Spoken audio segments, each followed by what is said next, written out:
This week, it's time to bring Obscure Characters Month to a close with an episode looking at a Decepticon who's back in the spotlight at the moment thanks to the Legacy toy line. These are the basics on a bot who's all guns and no brains, Quake.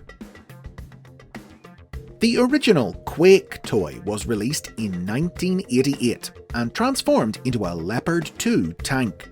He was one of the Targetmasters, Transformers who came with partner minifigures that converted into guns for them to wield.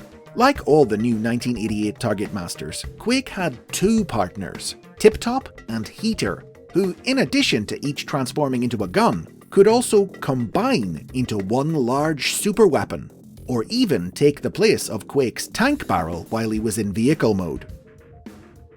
Marvel Comics writer Bob Budiansky wrote a profile for Quake which characterized him as a Decepticon ground assault trooper, able to traverse any terrain thanks to adhesive tank treads that let him scale even sheer surfaces. In battle, Quake was a raging berserker. Even his fellow Decepticons had to duck and cover when he started shooting, because he wouldn't stop until everything around him was reduced to rubble, unless he either ran out of ammo or pushed himself so hard that he overheated and shut down. Tiptop and Heater, meanwhile, were aliens from the planet Nebulos. Tiptop was a disgraced former circus strongman who turned into a gyroscopic destabilizer, while Heater was a street punk on the run from the cops for selling illicit goods, who became a photon pistol. Quake's only appearances in classic Transformers media were in the Marvel comic book, in which he was your basic Decepticon goon, serving under whoever happened to be in charge of the faction at any given time.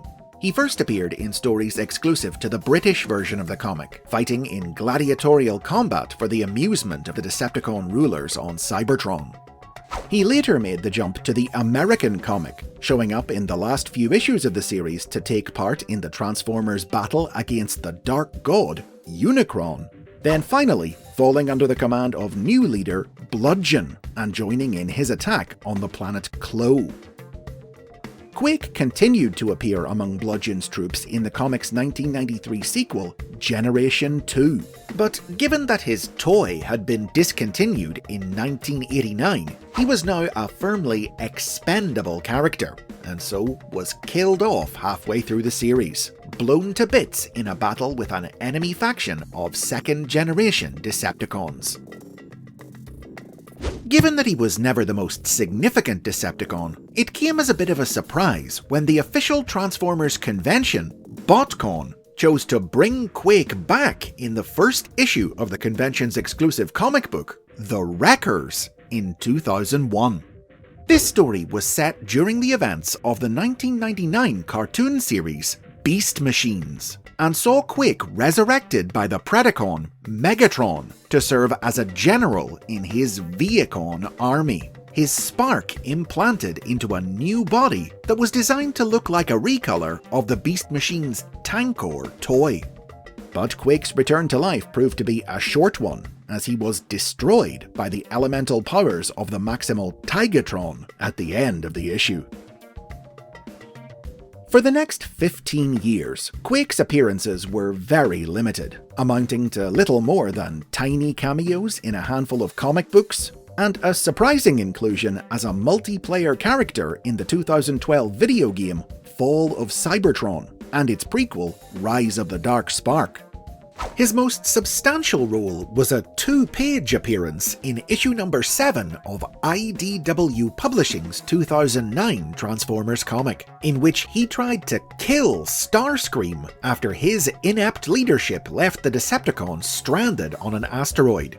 But the furious Quake met with failure when Starscream attached a mind-controlling Cerebro shell to him, then instructed him to die, causing Quake to drop dead. The closest thing there was to a new Quake toy during this time was a simple little model released as part of the short-lived 3D Battle card game in 2007. But while the model was clearly designed to be Quake, it wasn't sold under his name and was instead marketed as another Decepticon tank, Blitzwing. Eventually though, a new toy of Quake would be released in 2016's Titan's Return. A retool and recolor of the Autobot Hardhead from the same line, the figure transformed into a futuristic sci-fi tank. This version of Quake didn't come with his Targetmaster partners. Instead, his head disconnected and transformed into a minifigure called a Titanmaster, who could ride in his tank mode cockpit. This Titanmaster was named Chasm, who shared with Quake his power to open portals in space and time. Over the next few years, this new toy inspired appearances for Quake in both the Bumblebee Overdrive mobile game and the Transformers trading card game. And most significantly, its design would serve as the basis for Quake's appearance in the new universe introduced when IDW rebooted their comic books in 2019, which would provide the character with his biggest role in Transformers media yet. In this series, set before the outbreak of the Great War, Quake had been a soldier who had grown addicted to violence, fighting in the conflicts that had resulted from Cybertron's colonization of other worlds.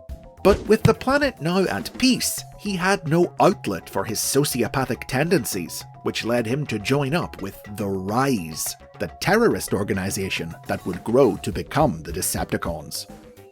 When a botched Rise mission resulted in the death of the Autobot scientist Brainstorm, Quake was tasked with eliminating the sole witness to the killing.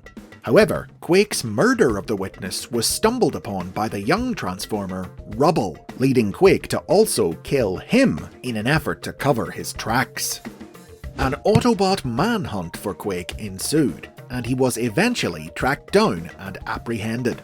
But when he tried to escape custody, Rubble's mentor, Bumblebee, seized the opportunity to take revenge for the murder of his pupil by stabbing Quake to death.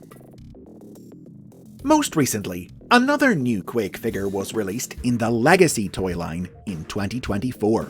An extreme retool of the Decepticon Skullgrin from the same line, this figure sported a reimagined version of Quake's classic tank mode and came complete with Tiptop and Heater. He might be a mindless brute whose most consistent attribute is his tendency to die at the end of every story he appears in, but even an engine of destruction like Quake can build a history for themselves that'll live forever here in Obscure Characters Month. And those are the basics on Quake. That wraps up Obscure Characters Month for this year. Leave a comment below if you've enjoyed it, or if you have any suggestions for next year. Have yourselves a happy new year, and I'll see you in 2025 for more history and lore from the world of the Transformers.